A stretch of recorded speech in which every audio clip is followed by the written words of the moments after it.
Now, chapter 12 from grade 3 learner's book is measure. Measurement पे हम इससे पहले भी कोई चैप्टर पढ़ चुके हैं, आई गेस नहीं, वो ग्रेड 2 की बुक का था।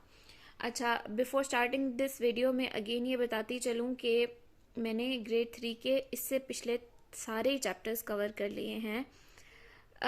चैप्टर 9 और 10 मैंने चैप्टर 3 के बाद अपलोड किया था और 9-10 के बाद बाकी 4 से दोबारा से स्टार्ट किया था। तो चैप्टर 9 और 10 जिनको नहीं मिल रहा वो थोड़ा सा पहले वाली वीडियोस में, ठीक है। जैसे ही मुझे टाइम मिलेगा, मैं कहती तो रहती हूँ लेकिन इंशाल्लाह मेरी पूरी कोशिश है कि मैं प्लेलिस्ट बना के आपके लिए वीडियोस को ढूंढना आसान कर दूँ, लेकिन उससे पहले ज़्यादा ज़रूरी ये है कि मैं कंप्लीट बुक अपलोड कर दूँ। तो मेरी पहली जो प्रायोरिटी है वो ये है कि मैं इसके सारे चैप्टर्स वाइंड अप कर लूँ। तो इंशाल्लाह ताला today I have started chapter number 12 which is major. Getting started, question number 1, estimate the mass of 4 objects in your classroom. Classroom के 4 ऑब्जेक्ट्स कोई भी आप ले सकते हैं। ऑब्जेक्ट्स में आप कह सकते हैं chair, duster, book and pencil, ठीक है। सो आपने उनका मास एस्टिमेट करना है। जैसे मैं कह देती हूँ कि जो मेरी बुक है वो है जो बुक है उसका वेट मैं कह देती हूँ 20 ग्राम्स है, ठीक है।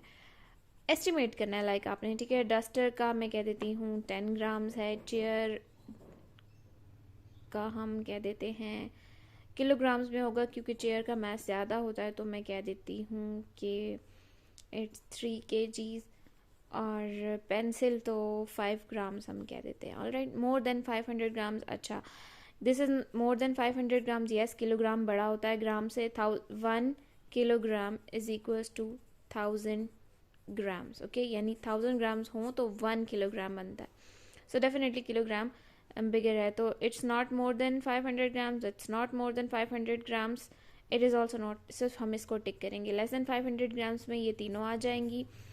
एक्चुअल मास, फिर हमने इनको एक्चुअली में मेजर करना है, वे करना है। तो फिर आप उस तरह की चीज़ें, जैसे ये चेयर है, ये निकाल दीजिएगा। ऐसी चीज़ें रखिएगा जो आप वाकई में मेजर कर सकते हो। स्कूल बैग कर लीजिएगा, एटलीस्ट वो आप मेजर कर सकते हैं। तो फिर आपने उसका यहाँ पे एक्चुअल मास भी लिख देना। It's just a random question, not that much important. Exercise 12.1, Sara buys 2 peaches and 4 pears. 2 peaches buy किए हैं एंड 4 पियर्स, ठीक है। 2 आड़ू और 4 नाशपाती। One peach weighs 80 grams. जो एक पीच है उसका वेट है 80 ग्राम्स। और कितने पीच लिए थे? 2। तो 80 + 80 is equals 160, not kilograms, it's grams. So it's 160 grams. 160 grams के उसके पीचेस थे। 4 pears weigh the same as 2 peaches.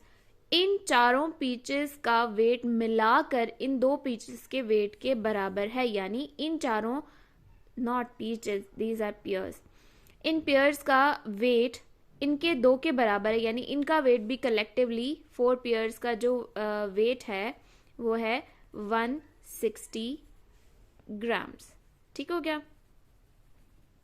Alright, how much does one pear weigh? तो एक पेयर का कितना वेट होगा? तो there are total 4 pears and their total mass is 160 grams. So we will divide 160 into 4 parts.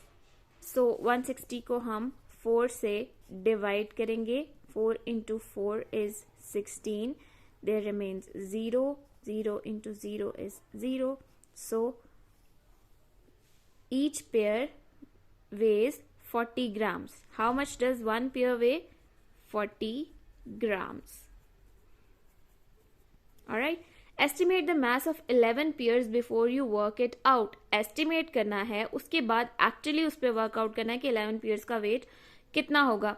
तो 4 pears का हमारे पास है 160। तो 8 हमें पता है कि 11 के करीब तरीन जो नंबर है जो 4 के टेबल में आता है वो है 12, ठीक है। तो 4 के टेबल में 4 into 3 होता है 12, ठीक है। तो मैं इसको भी 3 टाइम्स कर देती हूँ। जो मेरी एक पेयर की वैल्यू आई है, जो मेरी 4 पेयर्स की अमाउंट थी, सॉरी 160, उसको भी मैं 3 टाइम्स कर देती हूँ। 4 3 times 12 होता है ना, ठीक है। तो 160 को 3 से मल्टीप्लाई कर देते हैं. Now the answer will be 480. अब ये 11 पेयर्स है, नॉट 12 पेयर्स, तो हम कह देते हैं कि इसमें से 40 हम सब्ट्रैक्ट कर देते हैं. So the value will be 440. आप उसको एस्टिमेट, जाहिर सी बात है बच्चे ने एस्टिमेट करना है. अब मैं तो चाह के भी, क्योंकि मुझे पता है कि कैसे कैलकुलेट करते हैं, तो मैं तो चाह के भी उसे एस्टिमेट करूंगी तो मैं 440 ही कहूंगी. लेकिन आपने बच्चे को एस्टिमेट करवाना है तो उसके माइंड में एक ब्रेनस्टॉर्मिंग सी करनी है कि देखो आपने 4 पेयर्स जितने के लिए अब आपने 11 पेयर्स की वैल्यू फाइंड करनी है. तो डेफिनेटली आप देखो कि 4 के टेबल में 11 या 11 के करीब तरीन कोई नंबर आता है, so that is 12 and 4 into 3 is 12. तो आपको जो 4 पेयर्स की प्राइस पता है तो आप उस प्राइस को जो प्राइस है 160 उसको 3 से मल्टीप्लाई कर दो तो आपके पास भी एस्टिमेटेड 12 पेयर्स की प्राइस आ जाएगी. अब आपने 11 पेयर्स की फाइंड करनी है तो एक पेयर की तो आपने फाइंड ऊपर कर लिया है, तो दिमाग में कैलकुलेट करो, वो वाला निकाल दो तो 11 पेयर्स की आपके पास वैल्यू आ जाएगी. बच्चा अगर 440 कहता है, 400 कहता है, 500 कहता है तो ये ठीक ही समझा जाएगा. एस्टिमेशन को हम गलत नहीं कर सकते, बल्कि एस्टिमेशन में बच्चे की ही लर्निंग होती है. ज़बरदस्ती उसको एस्टिमेट नहीं करवाना, जो वो एस्टिमेट करना चाहता है आपने उसे वही करने देना. लेकिन again estimate is a sensible guess, ठीक है. तो ये चीज़ भी आपने बच्चे को खुद समझानी है.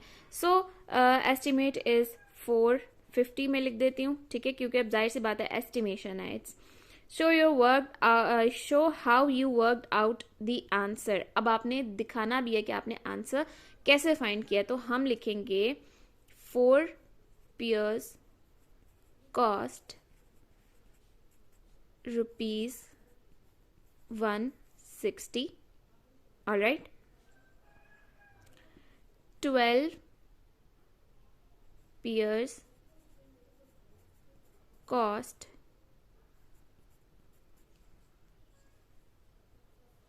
$160 इंटू 3. क्यों 3 से मल्टीप्लाई करें? क्योंकि 4 को भी 3 से मल्टीप्लाई करके 12 आता है, ठीक है. सो ₹480. 11 पेयर्स कॉस्ट 480 माइनस 1, क्योंकि 12 की फाइंड कर ली, 11 की फाइंड करनी है तो एक ही पेयर की प्राइस माइनस करेंगे. एक की तो हमने ऊपर फाइंड भी की थी तो वो इसमें से माइनस कर देंगे.